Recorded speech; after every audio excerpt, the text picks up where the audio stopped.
Friends, welcome to Neutralife Tamil. ஒவ்வொரு நாளும் நம்ம பல்வேறு விஷயங்களை சந்திக்கிறதுனால நம்ம இயற்கையாகவே மன அழுத்தத்திற்கு ஆளாகிறோம். இது திடீரென கோபமாக வெளிப்பட்டு உடல்ல அதிர்வலைகளை ஏற்படுத்துது. ஆனா இது ஆரோக்கியமான உடலுக்கு நல்லதல்ல. இந்த கோபத்தையும் மன அழுத்தத்தையும் கட்டுப்படுத்த பல மாதிரியான உணவுகள், மருந்துகளை எடுத்துக்கிட்டாலும், மசாஜ் எடுத்துக்கிட்டாலும் இதற்கான பலன் ரொம்பவே கம்மியா தான் கிடைக்கும். அதே சமயம் இந்த கோபத்தையும் மன அழுத்தத்தையும் கட்டுப்படுத்த ஒரு சிறந்த தீர்வும் இருக்கு. அதுதான் யோகாசனம். பல்வேறு சிகிச்சைக்கு பல நூறு ஆண்டுகளா யோகாசனம் பயன்படுத்தப்பட்டு வருது. நம்ம தான் அதன் மகத்துவத்தை அறியாமலே இருந்துட்டு இருக்கோம். நம்ம உடல்ல ஏற்படக்கூடிய அனைத்து பாதிப்புகளுக்கும் யோகா தீர்வளிக்குது. அவற்றில் மன அழுத்தம் மற்றும் கோபத்தை குறைக்கக்கூடிய யோகா பற்றி தான் நம்ம இன்னைக்கு வீடியோல பார்க்க போறோம். சோ வீடியோவை ஸ்கிப் பண்ணாம முழுமையா பாருங்க. வாங்க வீடியோக்குள்ள போலாம்.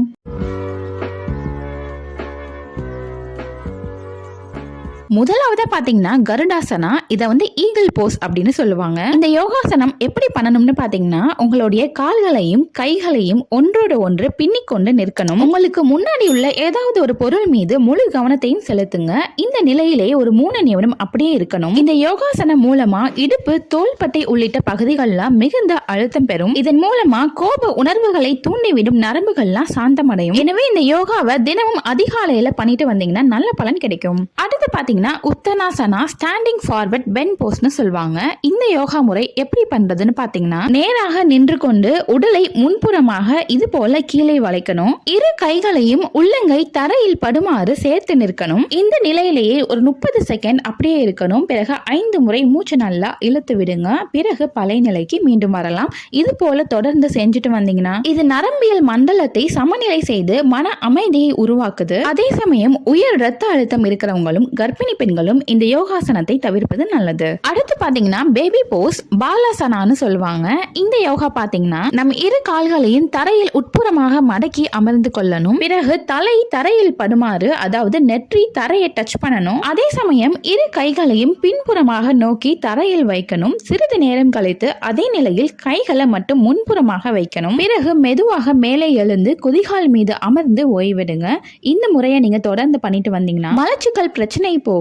முதுகெலும்புக்கு ஆழ்ந்த இளைப்பாறுதல் கிடைக்கும். முக்கியமா நரம்பு மண்டலம் அமைதிப்படும். மன அழுத்தமும் நீங்கும். அதே போல கடுமையான முதுகு அல்லது முழங்கால் காயங்கள் இருக்கிறவங்க இந்த ஆசனத்தை தவிர்க்கவும். மேலும் வயிற்றுப்போக்கால பாதிக்கப்பட்டிருக்கிறவங்களும் கர்ப்பிணி பெண்களும் கூட இந்த ஆசனத்தை தவிர்ப்பது நல்லது. அடுத்து பாத்தீங்கன்னா வஜ்ராசனா. இது thunderbolt போஸ் அப்படின்னு சொல்லுவாங்க. இந்த ஆசனம் எப்படின்னு பாத்தீங்கன்னா, இரு கால்களையும் இது போல மண்டியிட்டு உட்கார்ந்து கொள்ளணும். உங்க முழங்காலுக்கு இடையில 4 விரல்கள் இடைவெளி விட்டு உங்க குதிகாலுக்கு மேல உட்கார்ந்துக்கணும். இரு கால்களுடைய பெருவிரலும் ஒன்றோட ஒன்று தொடணும். உங்க கைகளை முழங்காலுக்கு மேல வைத்துக்கங்க. உங்க முதுக நேரா வச்சு உங்க பார்வையை முன்னோக்கி பார்க்கணும். தலை நேரா இருக்கணும். இப்போ மெதுவா மூச்சு காற்ற உள்ளெழுத்து வெளியே விடணும். உங்க கவனம் முழுவதுமே சுவாசத்துல இருக்கணும். 5 முதல் 10 நிமிடங்கள் வரை இதை கண்டினியூ பண்ணுங்க. ஒரு நாளைக்கு சுமார் அரை மணி நேரம் வரை இந்த யோகாவை நீங்க செய்யலாம். மன அழுத்தம், மனச்சோர்வு மற்றும் பதட்டத்தை போக்க வஜ்ராசனம் உதவும். இது மனநிலையை மேம்பட செய்து வஜ்ராசனம் உயர் ரத்த அழுத்தத்தையும் கண்ட்ரோல் பண்ண உதவுது. மேலும் இதய நோய் கோளாறுகளிலிருந்து நம்மளை பாதுகாக்கவும் செய்யுது. அதே போல இந்த வஜ்ராசனம் செய்வதனால முதுகு, கால்கள் மற்றும் வயிறு போன்ற உறுப்புகள்லாம் பலப்படுது. முக்கியமா தூங்க போறதுக்கு முன்னாடி இந்த யோகாவை செஞ்சுட்டு வந்தீங்கன்னா உடல்ல ரத்த ஓட்டம் மேம்பட்டு செரிமானத்திற்கு பெரிதும் உதவியா இருக்கும். கடைசியா பாத்தீங்கன்னா Reclined பவுண்ட் ஆங்கிள் போஸ். இது கோணாசனான்னு சொல்லுவாங்க. இந்த யோகா முறை எப்படின்னா, தரையில நேராக படுத்துக்கொண்டு இரு பாதங்களையும் ஒன்றோடு ஒன்று சேர்த்து வைக்கணும். பிறகு ஒரு கையை வயிற்றிலும் மறு கையை நெஞ்சிலும் வைக்கணும். இந்த நிலையை ஒரு 5 நிமிஷம் வரைக்கும் கண்டினியூ பண்ணணும். முக்கியமா இந்த யோகாசனத்தை அதிகாலையில வெறும் வயிற்றுல தான் பண்ணணும். இதை தினசரி பண்ணிட்டு வந்தீங்கன்னா மனநிலையை மிகவும் அமைதிப்படுத்தி கொடுக்கும். கோபம், மன அழுத்தம் போன்ற உணர்வுகளும் கட்டுப்படும். அவ்வளவுதான் ஃப்ரெண்ட்ஸ். நீங்க அதிகமான ஸ்ட்ரெஸ்ல இருந்தீங்கன்னா இந்த ஆசனத்தை எல்லாம் ஃபாலோ பண்ணுங்க. கண்டிப்பா நல்ல ரிசல்ட் கிடைக்கும். இந்த தகவல் உங்களுக்கு பயனுள்ளதா இருந்துச்சுன்னா கண்டிப்பா வீடியோ லைக் பண்ணிட்டு உங்க ஃப்ரெண்ட்ஸ் அண்ட் ஃபேமிலிக்கு மறக்காம ஷேர் பண்ணுங்க. முக்கியமா நம்ம சேனல் நியூட்ரலைஃப் தமிழையும் சப்ஸ்கிரைப் பண்ணிடுங்க. நன்றி.